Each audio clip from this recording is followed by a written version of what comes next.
বিসমিল্লাহির রহমানির রহিম। তো আমরা ইয়ার্ন প্রোডাকশনের যে ম্যাথটা ছিল সেটা খুবই গুরুত্বপূর্ণ আপনাদের পরীক্ষার জন্য। তো এইটার একটু গাইডলাইন্স দেওয়ার জন্য এই ভিডিওটা। তো আমরা একটা রিং ফিং মেশিন যদি নেই সেক্ষেত্রে প্রোডাকশনের সূত্র দেখতে পারতেছেন যে আমাদের স্পিন্ডল স্পিড, স্পিন্ডল নাম্বার, তারপরে 60 ওয়ার্কিং আওয়ার, তারপর হচ্ছে এফিসিয়েন্সি টিপিআই টুইস্ট পার ইঞ্চ 36840 কাউন্ট এনি। এই সূত্রটা হলেই মোটামুটি হয়ে যায় একদম সিম্পলের মধ্যে। তারপর স্লাইভারটা কিভাবে পরিমাপ করে, নর্মালি একটা মাপদণ্ড দেওয়া এখানে 100 গজের যে হিসাবটা।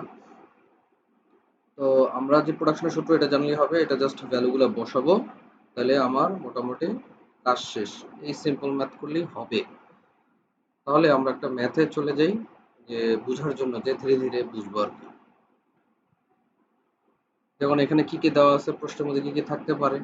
স্পিন্ডলের স্পিড 15,000 আরপিএম, মানে রেভলিউশন পার মিনিট ঘুরতেছে। স্পিন্ডল নাম্বার, একটা মেশিনে কয়টা স্পিন্ডল আছে, মনে করেন 800। ওয়ার্কিং আওয়ার পার শিফট, মানে 8 ঘন্টা শিফটের কথা বললাম। শিফটস ইন এ ডে, মানে 3টা শিফট যদি হয় 24 ঘন্টার জন্য সেটা। Total working days in a month, মানে এক মাসে তো পুরো মাস তো আর কাজ হয় না, অ্যাটলিস্ট 4টা ছুটি যদি ধরি আমরা, 26 নর্মালি ধরে ওয়ার্কিং ডেজ। আর রোভিং কাউন্ট, যেটা ইনপুট আমাদের 0.84 এনি। রিং ইয়ার্ন কাউন্ট, যেটা আমরা তৈরি করতে যাচ্ছি, এটা হতে পারে 20 টেক্স। আর এফিসিয়েন্সি, মেশিনের এফিসিয়েন্সি 95%। টুইস্ট মাল্টিপ্লায়ার, সেটা হচ্ছে আমাদের কতটুকু টুইস্ট দিব, তো সেটার সাথে রিলেটেড যে টার্মটা 4.1। তারপর হচ্ছে টোটাল মেশিনস, মানে হচ্ছে আমরা কয়টা মেশিন ইউজ করতেছি টোটাল। যদি ক্যালকুলেট করতে বলে যে আমাদের প্রোডাকশন কত, সেটা আর কি ক্যালকুলেশন করবো, আসেন। যেমন প্রথমটা দেখতেছি, ক্যালকুলেশন যে করতে বলতেছে সেটা হচ্ছে পাউন্ডস পার শিফট পার মেশিন, মানে এক মেশিনে একটা শিফটে যদি আমি পাউন্ডে হিসাব করি কতগুলো। আচ্ছা, তাহলে সূত্রটা যদি এখানে আসে যে স্পিন্ডল স্পিড বাই টিপিআই বা টুইস্ট পার ইঞ্চ, তাহলে এই সূত্র থেকে আমরা শুরু করতে পারি, যেখানে এককটা দাঁড়াবে ইঞ্চেস পার মিনিট পার স্পিন্ডল। তো একটা স্পিন্ডলে 1 মিনিটে কত ইঞ্চি করে আমাদের সুতা তৈরি হচ্ছে। এখন কথা হচ্ছে, খেয়াল করে দেখবেন যে এখানে টিপিআই দেওয়া নেই, টুইস্ট পার ইঞ্চ দেওয়া নেই। তো সেক্ষেত্রে আমরা কি করতে পারি, তো যে সূত্রটা আমার টিপিআই এর যে সূত্রটা সেটা হচ্ছে TM into root over count in any, মানে এনিতে যে কাউন্টটা হয় সেটা। কিন্তু আমাদের এখানে কাউন্ট আবার এনিতে নেই, তো কাউন্ট কিসে আছে, টেক্সে আছে।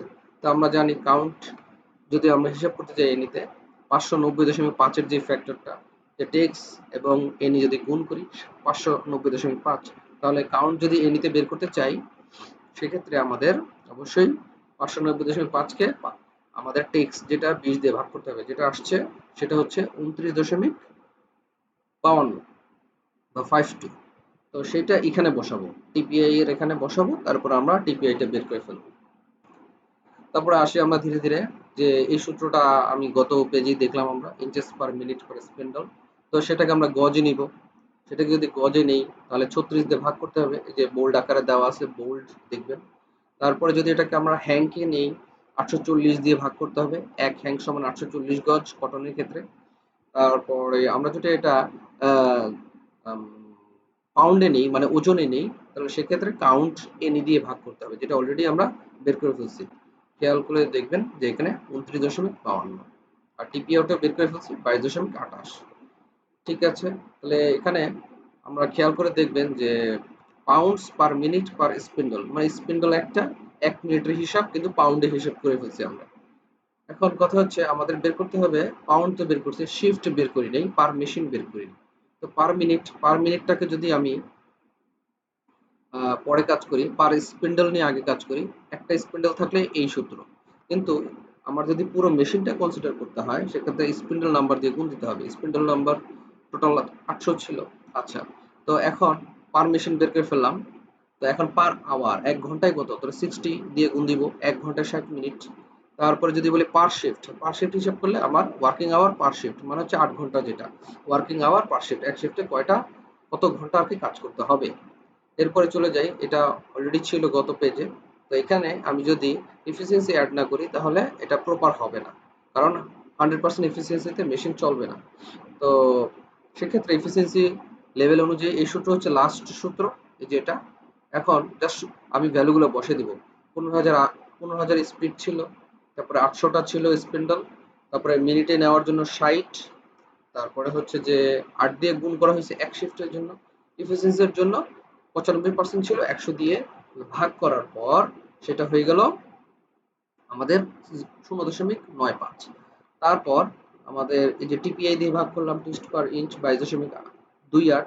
তারপরে গজে নেওয়ার জন্য 36, তারপর 840 এটা হ্যাংকে নেওয়ার জন্য। আর কাউন্ট যেটা এনিতে ছিল ইনডাইরেক্ট কাউন্ট, তো 29.52 সেটাতে ভাগ করে, তো আমাদের লাস্ট পর্যন্ত অ্যান্সার আসলো 275.13 পাউন্ড পার শিফট পার মেশিন অ্যাজ পার এফিসিয়েন্সি। মানে এফিসিয়েন্সিও কনসিডার করলাম, একটা মেশিনের হিসাব করলাম, একটা শিফটের হিসাব করলাম, আর পাউন্ডের হিসাব করলাম। তো এটাই যদি পরীক্ষা আবার অন্যভাবে আসে, কেজিতে যদি চায়, তো অবশ্যই 2.2046 2.2046 দিয়ে ভাগ করতে হবে। তো সেটা করে দেখানো হয়েছে এখানে। এখানে আসছে 124.8। তারপরে যদি এটা আউন্সে আসে, তো সেক্ষেত্রে অবশ্যই 2.2046 এটা দিবেন না, এই যে ফাঁকা দেখেন এখানে। তো আউন্সে গেলে সেটা 16 দিয়ে গুণ দিতে হবে, কারণ 1 পাউন্ড সমান 16 আউন্সেস। তো সেটা আবার হিসেব করে দেখানো গেল এখানে 4,402.03। তারপর হচ্ছে এটা আমরা বের করলাম পার ডে। দেখেন এতক্ষণ বের করলাম যে পার শিফট, এখন পার ডে। যদি পার ডে তে 3টা শিফট হয়, অবশ্যই শিফট টোটাল শিফট দিয়ে গুণ দিতে হবে। তো দেখেন total shifts in a day, এই যে বোল্ড আকারে দেওয়া আছে, এটা গুণ করলেই আমার কাজটা শেষ। তো বাকিটা অলরেডি আগে থেকেই সেট করা। তো 3 দিয়ে গুণ করা লাগলো, এই যে দেখেন 3। তো জাস্ট এটা হচ্ছে অ্যান্সার। তারপর হচ্ছে যে পার মান্থ, যদি পার মান্থ বের করতে চাই, দেখেন আমার ওয়ার্কিং ডেজ পার মান্থ, এই যে এটা ওয়ার্কিং ডেজ পার মান্থ মানে 26 দিয়ে গুণ করলেই আমার আগের যেটা ছিল সেটার সাথে 26 দিয়ে গুণ করলেই আমার কাজ শেষ। এখন পার মান্থ আসছে, বাট ফর অল মেশিনস। তো আমি কি বলছিলাম, মেশিনস টোটাল 6টা ছিল, তো টোটাল মেশিনস দিয়ে আমার গুণ দিতে হবে। তাহলে 6টা মেশিন দেখেন 6 দিয়ে গুণ করা হয়েছে এখানে। তো 6 দিয়ে গুণ করলে যা আসবে সেটা হচ্ছে আমার টোটাল যে প্লান্টের অ্যান্সারটা আসলো।